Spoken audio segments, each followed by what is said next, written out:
What is up, my beautiful mates of YouTube? My name is Aussie Marcel, and in today's video I'm going to be giving my first impressions of a new fragrance, Karl Lagerfeld.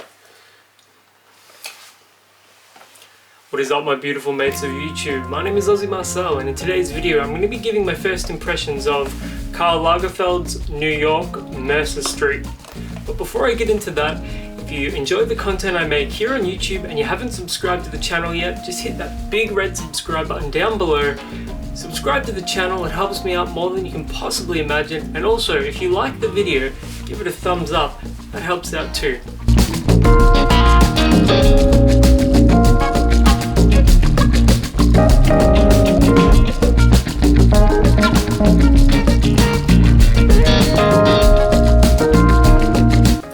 So I went into Priceline today and I saw a bunch of new Karl Lagerfeld fragrances. At first I thought they were women's ones, but it turns out one of them was a men's one, this one, and then there was Karl Lagerfeld Paris, which is a female fragrance.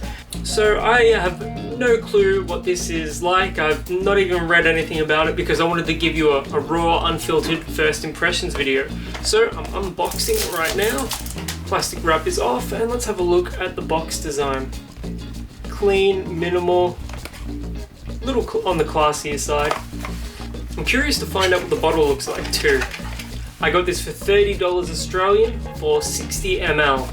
So not the best value, but I would rather pay $30 for 60 ml than 50 ml or 30 ml. The bottle is definitely on the more minimal side. It's got rounded edges, so there's no sharp bits. Cap is plastic.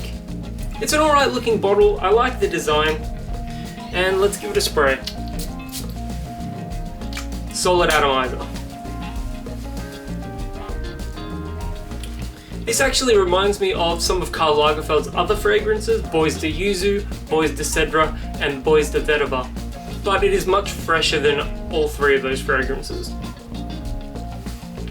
I get a bit of Acqua di Gio from it, but there is no real like aqua or mineral notes to it. It's like, take Acqua di Gio and like keep it fresh but remove any sort of sea vibe from it and you get this. It's fresh, it's clean, it's definitely going to be office safe, so there's no worries about that. This isn't going to be something that you're going to be able to overspray as it sits quite light on your skin. This is going to be popular with a slightly older crowd, I would say, just because it's sort of got that classic men's perfumery smell to it. It's fresh, it's clean, it's on the masculine side, but there's not a lot of sweetness to it. I get a lot of citruses, and then I get some fresh aromatic notes as well, maybe a touch herbal. Yeah, it's an alright fragrance. I definitely didn't overpay for it. It smells good. Is it my favorite thing I've ever worn? Absolutely not, but it smells decent, and I reckon if you can get it for $30 for 60 ml and you're after something that's going to be office safe and versatile, you know, something you can wear any season, any occasion, this is going to be a decent fragrance for that. If you're after something that you can wear any season, any occasion, New York by Karl Lagerfeld is going to fit that bill pretty well. Yeah, again, it's not my most favorite fragrance, but it's decent and I don't regret spending the $30 on it. If you've ever worn this one before, let me know in the comments below, as I love hearing what you guys think, especially of some of Karl Lagerfeld's fragrances. I know Karl Lagerfeld was a very prominent designer, but you don't hear about his fragrances all too often. Anyway, until the next video, my name is Aussie Marcel, and I'll catch you guys around.